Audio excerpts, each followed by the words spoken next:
Nagkakaroon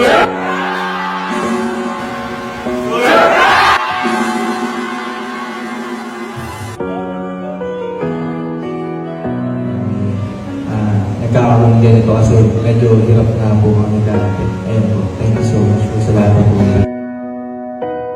So, ngayong araw po, napaka-espesyal na araw natin ngayon. Yeah. Kasi ngayong araw po, kaarawan ng bunso namin, si Kelsey.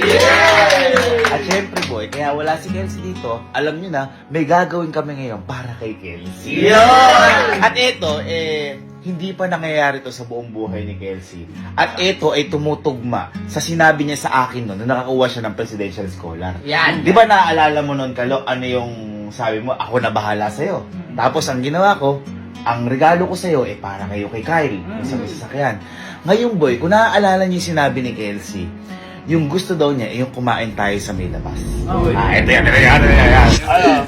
Kumain na lang siguro tayo sa labas. Ayun. Bibigyan ko yan. Yan. Kaya ngayon boy, sa birthday niya, yun yung hinanda ko sa kanya. Pero ito, hindi to basta kakain lang tayo sa labas. Kasi, ito, si Kelsey, hindi pa nakakaranas ng ganito. Hindi siya Di ba? Kasi, kahit nung bata pa, wala pang naranasan si Kelsey kahit na anong party.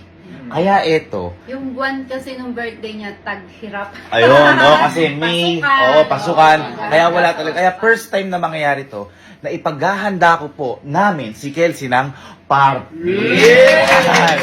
At ito po, hindi basta party. Kasi sabi ko nga po sa inyo, napaka-espesyal na to kay Kelsey kasi wala pang na-experience si Kelsey ng ganito. At isa pa, kaya gustong gusto ko itong gawin sa kanya. Dahil si Kelsey po, walang girlfriend. Ang baga ako, sinurprise ako ni Elman ng birthday ko. Ikaw, si Angge, tayo kay Mama, syempre.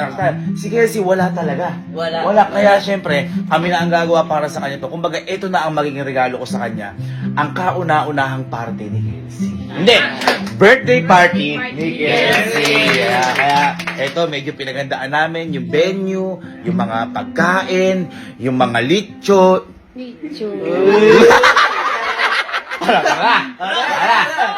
Ano? Ready ka na ba, Sky? Tara! Yeah! Naghihintay lang ng inom sa gabi. Ayun! Yun lang ang literal na ginagawa natin. Saka wala sa talagang kabalak-balak sa maganda, ano boy. Kasi nga hindi nga namin nakaugalian kahit naman ako. Tama. Lahat naman tayo. Hindi ko nag-ML. Tulog yata yan, boy. Nag-ML sa panaginip. Tulog lagi yan. Tama, birthday niya, tulog. Si. Oh, huwag naman ganyan. Si. Baka nakakalimutan birthday mo. Ha? Birthday. Happy birthday to you! Up! Boy, gumaya ka, kumain naman tayo sa labas. Pwede celebrate yan, ha? Ha? Ano? Ay, ka na, mag-base ka na. Miss ka na, buti na kami. Mukhang interesado naman siya. Mukhang curious naman siya. Diba guys, sabi ko sa inyo, sobrang saya ng birthday. Nakapahinga lang siya. Hoy, yun na. Nakaganyan ka pa, kita mo kami naka-short lang. Namalip ko ba? Paano gumayak ka lang ng maligo ka lang, kita mo naka-short lang kami. Birthday mo ba? Birthday! Alam ba kung saan tayo kakain? Ha? Saan ba gusto? Ha? Lamarang na lang? Ay, Lamarang. Loyal ka sa Lamarang, ha? Loyal ka sa Lamarang. Kasi nakakalibre ka doon kapag lunch mo. Ha? Try kang dagdag dun. Gusto mo? Dito yung isang ampalaya. Ayan. Gusto mo Lamarang? Sige, Kalo. Wala yung may itlog. Ka muna, mag-blindfold ka muna.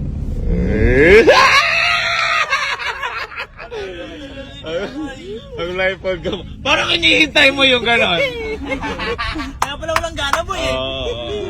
Kaya pala maghapon nagtulog, maghapon naghintay. Ay, kahit matulog ako ngayon. Ayan. Okay, Si. Tara, kain tayo.